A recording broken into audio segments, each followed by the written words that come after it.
Good morning students. आज का जो हमारा टॉपिक है वो है शारीरिक शिक्षा, यानी कि फिजिकल एजुकेशन में शारीरिक शिक्षा क्या है और इसका क्या अर्थ है, इसकी क्या परिभाषा है। लेकिन इसको शुरू करने से पहले मैं आपको कुछ महत्वपूर्ण बातें बताऊंगा कि कोरोना जैसी भयानक बीमारी चल रही है, आपको क्या है इससे कैसे बचना है, आपको लॉकडाउन के नियमों का सभी को क्या है पालन करना है। जब भी आप घर से बाहर जाते हैं तो अपने चेहरे पर, मुंह पर क्या है आपको मास्क या रुमाल लगाकर जाना है और क्या है सोशल डिस्टेंस भी बनाए रखना है। ज़रूरत पड़ने पर ही आपको क्या है घर से बाहर जाना है और आपको क्या है अपनी इम्यूनिटी सिस्टम को, ठीक है, रोग प्रतिरोधक क्षमता को बढ़ाने के लिए क्या है सुबह सुबह क्या है अच्छी एक्सरसाइज करनी चाहिए, योग करना चाहिए। तो आज का हमारा जो टॉपिक है वो हम शुरू करते हैं।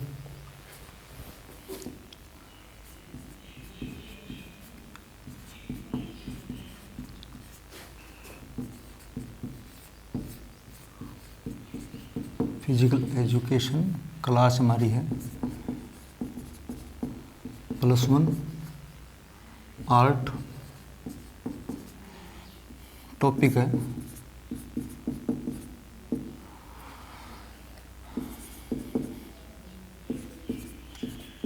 शारीरिक शिक्षा।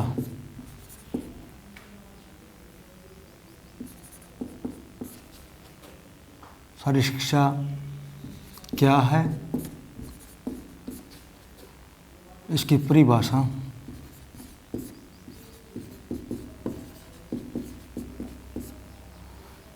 व अर्थ तथा उद्देश्य व लक्ष्य। आज का जो हमारा टॉपिक वो क्या है, शारीरिक शिक्षा क्या है, इसकी अर्थ व परिभाषा तथा इसके उद्देश्य व हमें लक्ष्य बताने हैं। ठीक है,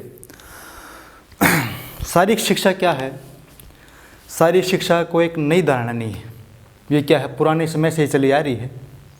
प्राचीन जो समय हुआ करता था उसमें भी लोग क्या है, जो हमारे ऋषि मुनि हुआ करते थे, अनेक महान दार्शनिक हुआ करते थे, वो अपने शरीर को क्या है स्वस्थ रखने के लिए क्या है सारी क्रियाएं करते थे। यानी कि उस समय में जो शारीरिक शिक्षा थी वो केवल क्या हमारे शरीर को क्या स्वस्थ करने के लिए जो क्रियाएं हम करते थे वही क्या है शारीरिक शिक्षा थी। लेकिन जैसे जैसे समय बीतता गया वैसे वैसे क्या है इसकी परिभाषा भी बदलती गई। लोग इसको क्या है अपने आप को स्वस्थ रखने के लिए करने लगे, लेकिन कुछ समय ऐसा हुआ कि लोग क्या इसको बोलते ही गए। फिर जो रोम के कुछ दार्शनिक हुआ करते थे, जैसे रोम के कुछ दार्शनिक हुए, रोम के दार्शनिक सुकरात, प्लेटो तथा अरस्तु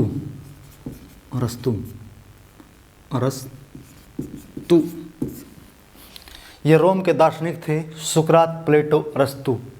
इन्होंने क्या है शारीरिक शिक्षा को एक नया मोड़ दे दिया, जिससे क्या है वे शारीरिक शिक्षा के द्वारा क्या है शारीरिक क्रियाओं को करवाने लगे।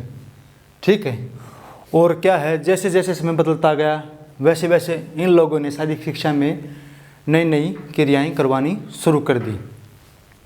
तो जो सबसे पहले दार्शनिक हुए थे वो सुकरात थे। तो सुकरात के जो शिष्य थे वो प्लेटो थे, प्लेटो के जो शिष्य थे वो थे अरस्तु। ठीक है, पहले क्या है सुकरात आए, प्लेटो आए, फिर अरस्तु आए। ठीक है, इन्होंने ही क्या है शारीरिक शिक्षा की को एक नया मोड़ दिया। इन्होंने कहा कि शारीरिक शिक्षा के द्वारा ही हम क्या है अपने शरीर का शारीरिक विकास कर सकते हैं, मानसिक विकास करते हैं, बौद्धिक विकास कर सकते हैं, भावनात्मक विकास कर सकते हैं, आध्यात्मिक विकास कर सकते हैं। यानी कि इन्होंने कहा कि हम शारीरिक शिक्षा के द्वारा ही अपने शरीर का, यानी कि जो बच्चे का ऑलराउंड डेवलपमेंट कर सकते हैं, यानी कि क्या है उसका क्या है सर्वांगीण विकास हो जाता है। यानी कि शारीरिक शिक्षा के द्वारा ही क्या है बच्चे का सर्वांगीण विकास हो सकता है। अनेक अनेक विद्वान हुए, दार्शनिक हुए, इन्होंने क्या है शारीरिक शिक्षा की अलग अलग परिभाषा दी। तो सबसे पहले जो विद्वान थे उनमें से मैं बताऊंगा परिभाषा। कुछ विद्वान थे, उनकी परिभाषा इस प्रकार थी। नंबर 1 थे जे.बी. नैश। जे.बी. नैश ये बड़े ही अच्छे शिक्षा शास्त्री थे। इन्होंने क्या बताया शारीरिक शिक्षा के बारे में? जो शारीरिक शिक्षा थी वो क्या है शरीर की क्रियाओं का ही एक भाग है। जे.बी. नैश ने क्या बताया? शारीरिक शिक्षा ही शरीर की मांसपेशियों द्वारा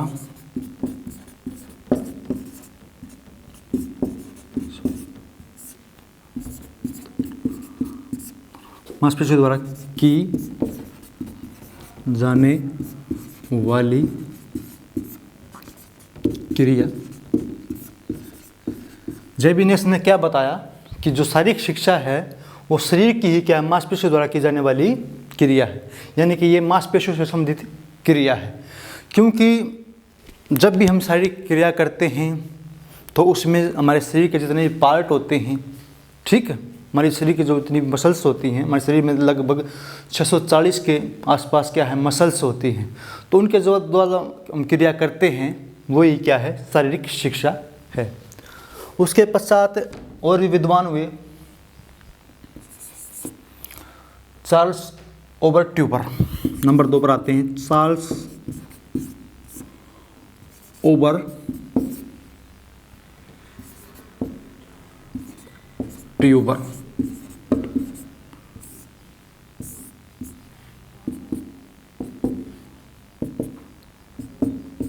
इन्होंने क्या बताया कि शारीरिक शिक्षा के द्वारा ही बच्चे का क्या है सर्वांगीण विकास हो सकता है। चार्ल्स ओबरट्यूबर ने क्या क्या बताया कि शारीरिक शिक्षा के द्वारा ही बच्चे का सर्वांगीण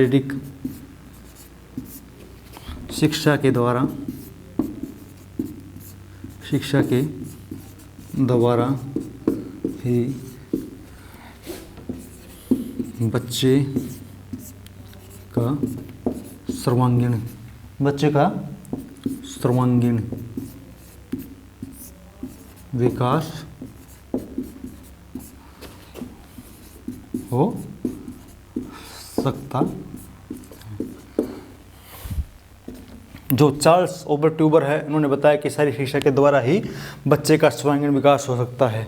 और भी विद्वान हुए, उन्होंने भी क्या है अलग अलग परिभाषाएं दी, लेकिन इन सब की क्या है जो परिभाषाएं हैं सेम है, लेकिन उन्होंने क्या है इनका अर्थ अपने शब्दों में अलग अलग बयां किया है।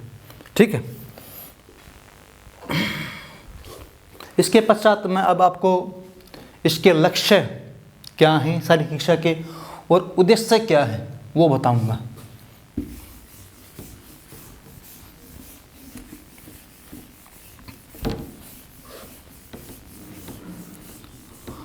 हमारा इसका अर्थ हो गया, शारीरिक शिक्षा का अर्थ क्या है, इसकी परिभाषाएं क्या हैं। कुछ विद्वानों ने इसकी अलग परिभाषा दी, ये हमने करवा दिया। अब हम क्या करवाएंगे, शारीरिक शिक्षा का उद्देश्य और लक्ष्य कराएंगे। शारीरिक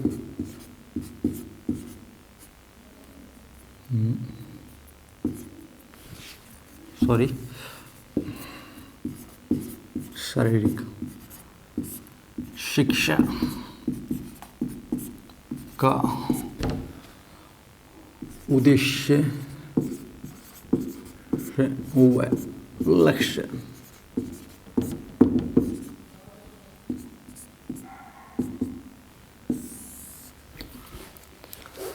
शारीरिक शिक्षा के उद्देश्य व लक्ष्य में आपको कराऊंगा वो क्या है, निम्न प्रकार से है। इससे मतलब जो शारीरिक शिक्षा करते हैं, जो शारीरिक क्रियाएं हम करते हैं, मतलब उससे हमें क्या फ़ायदे होते हैं, हम किस पर्पज़ के लिए करते हैं, हमारा एम क्या होता है, ठीक है, वो बताऊंगा। नंबर 1, इससे बच्चे का शारीरिक विकास होता है। नंबर 1 पर क्या होता है? शारीरिक विकास। नंबर 1 शारीरिक विकास।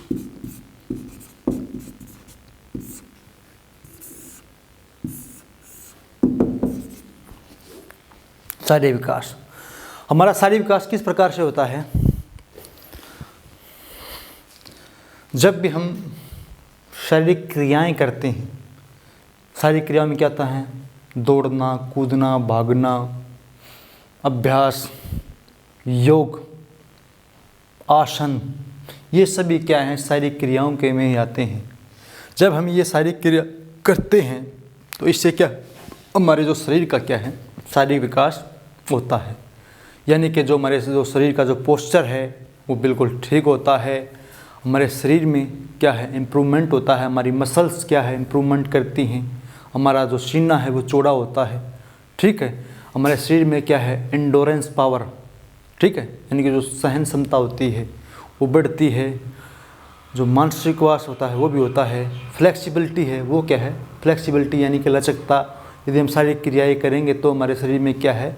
फ्लेक्सिबिलिटी यानी कि लचकता में वृद्धि होती है। लचकता का अर्थ क्या है? लचकता का अर्थ है कि जिस दिशा में हम हमारे शरीर को क्या है? मोड़ना चाहें, उसी दिशा में हमारा शरीर क्या है?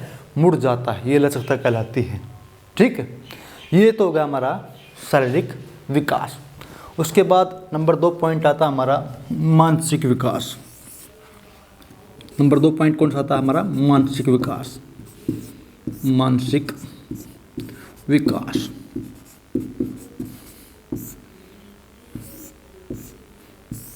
मानसिक विकास। नंबर 2 पॉइंट पर कौन सा होता है हमारा? मानसिक विकास। मानसिक विकास में क्या होता है?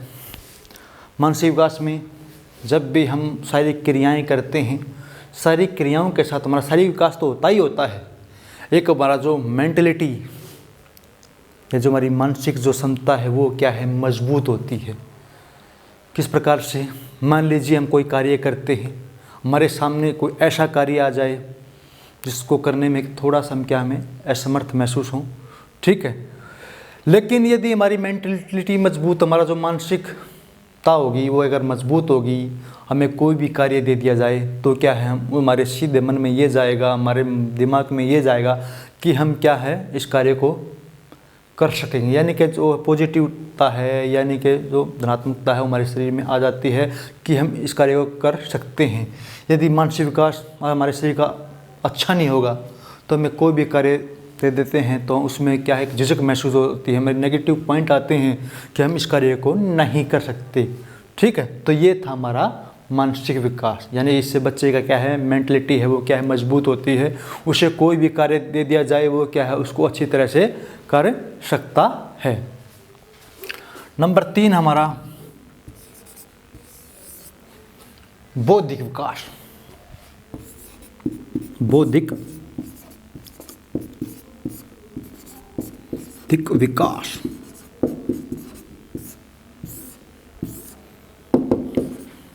शारीरिक विकास हो गया, मानसिक विकास हो गया, बौद्धिक विकास। बौद्धिक विकास में क्या होता है? कुछ लोगों की धारणा थी कि जो खिलाड़ी होते हैं, जो शारीरिक शिक्षा वाले होते हैं, उनका दिमाग इतना अच्छा नहीं होता, उनका दिमाग अच्छा नहीं होता। लेकिन मेरा मानना ये है कि जो खिलाड़ी होते हैं, जो शारीरिक शिक्षा वाले होते हैं, उनका बौद्धिक विकास सबसे ज़्यादा होता है। वो क्यों? मान लीजिए एक कुश्ती का खिलाड़ी है, वो कुश्ती कर रहा है, वो क्या है? कुश्ती कर रहा है, तो उसको विद इन सेकंड में क्या है? डिसीजन लेना होता है कि मुझको कुश्ती में अब कलाजंग करना है, इससे मैं क्या है? अपना जो अपोनेंट है उसको हरा सकता हूँ। अब क्या है? धोबी करना है, ठीक है, अब यह बाधा लगाना है, अब क्या है? दोरी लगानी है, ठीक है। उसको यानी कि विद इन सेकंड में डिसीजन लेना होता है कि मुझको इस समय पर कौन सा अटैक करना है। तो इसमें क्या हुआ? उसका बौद्धिक विकास हमें झलकता है। इसी प्रकार जो एक कबड्डी खेल होता है, कोई भी गेम लगा ले तो यानी कबड्डी का गेम होता है। मान लीजिए 2 टीमें कबड्डी खेल रही हैं, एक टीम अपोनेंट यानी कि एक टीम क्या आगे चल रही है, तो उसको क्या है? जो आगे टीम चल रही है उसको क्या है? फास्टली गेम नहीं खेलना, उसको क्या है, गेम को थोड़ा थोड़ा स्लो करना। जिस तरह से मान लीजिए एक टीम 10 पॉइंट आगे चल रही है, जो टीम आगे चल रही है उसको क्या, वहाँ पर अपोजिट टीम होती है, उसको क्या है, जिनका रेडर होता है वहाँ पर क्या है, ओनली क्या है, टाइम वेस्ट करना है। जाके अपने जो 30 सेकंड की रेड है उसको 25 से 26 सेकंड में लगाए और आ जाएं। ठीक है, इससे क्या है, जो अपोजिट टीम होती है उस पर क्या दबाव बनेगा, प्रेशर बनेगा। हड़बड़ाहट में क्या है, अब जो टीम होती है, अपोजिट जो टीम होती है जिसके कम स्कोर होते हैं, वहाँ पर वो गलत कार्रवाई करेगी तो वो क्या कैच खाएगी। जिससे क्या है, यहाँ भी मतलब क्या है कि बौद्धिक विकास का विकास होता है। स्पोर्ट्समैन जो होते हैं उनका जो विकास होता है वो क्या है, बहुत ही अच्छा होता है। वो खेल खेल में नहीं, वे क्या है, पढ़ाई में भी क्या है, बहुत ही अच्छे होते हैं। ठीक है, तो ये हमारा हो गया बौद्धिक विकास। इसके पास बाद हमारा आता है भावनात्मक विकास। भावनात्मक विकास, भावनात्मक विकास। अब इमोशंस के बारे में आ गया हमारा कि किस तरह से क्या है खिलाड़ी का भावनात्मक विकास होता है शारीरिक शिक्षा के दौरान। कुछ परिस्थितियाँ ऐसी होती हैं गेम में कि क्या है, हम मैच को लूज़ कर जाते हैं, हम जीते जीते मैच को क्या हार जाते हैं। तो उस समय पर क्या है, खिलाड़ी की आंखों में पानी आ जाता है, कोच भी निराश हो जाता है। ठीक है, तो उसके इमोशंस क्या हैं, बाहर निकल कर आ जाते हैं। ठीक है, तो इससे क्या है, खिलाड़ी में और एक अच्छे जो बच्चा है शारीरिक शिक्षा में, ठीक है, उसमें क्या है, इमोशंस की डेवलपमेंट हो जाता है। यानी कि उसका जो भावनात्मक विकास है, किस समय पर क्या है, उसको किस प्रकार के इमोशन जाहिर करने हैं, कैसी परिस्थिति चल रहे हैं, किस परिस्थिति के अनुसार उसको क्या है, कैसा इमोशंस, कैसे अपनी भावना दिखानी है, इससे क्या उसका भावनात्मक विकास होता है। तो हमारा शारीरिक विकास हो गया, मानसिक विकास हो गया, बौद्धिक विकास हो गया, भावनात्मक विकास हो गया। इसके पश्चात हमारा नंबर 5 पर पॉइंट आता है नाड़ीय पेशीय तंत्र विकास। नाड़ीय पेशीय तंत्र विकास।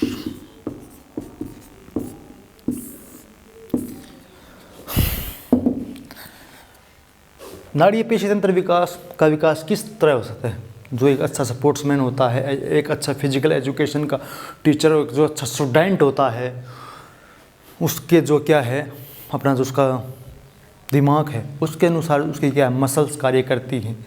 ठीक है, मैंने इसमें भी बता दिया। उसको बौद्धिक विकास में यही पॉइंट यहाँ पर बनेगा। उसको क्या है, अपने समय के अनुसार, अपनी परिस्थिति के अनुसार किस प्रकार से क्या डिसीजन करना है, किस प्रकार से कौन सा अटैक करना है, किस प्रकार से कौन सा मूव करना है, ये भी इसी के अंदर आ जाता है। नंबर 6 पॉइंट हमारा सर्वांगीण विकास। सर्वांगीण विकास,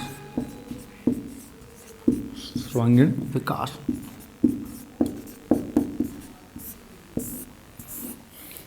हमारा जो नेक्स्ट पॉइंट है, शारीरिक शिक्षा के द्वारा क्या है, बच्चे का सर्वांगीण विकास किस प्रकार से होता है।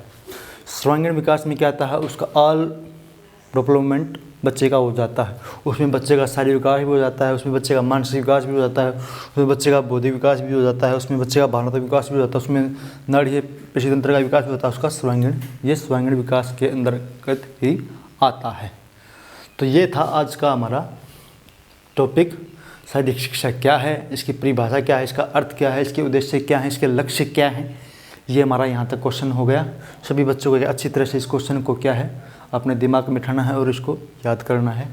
Thank you and have a nice day.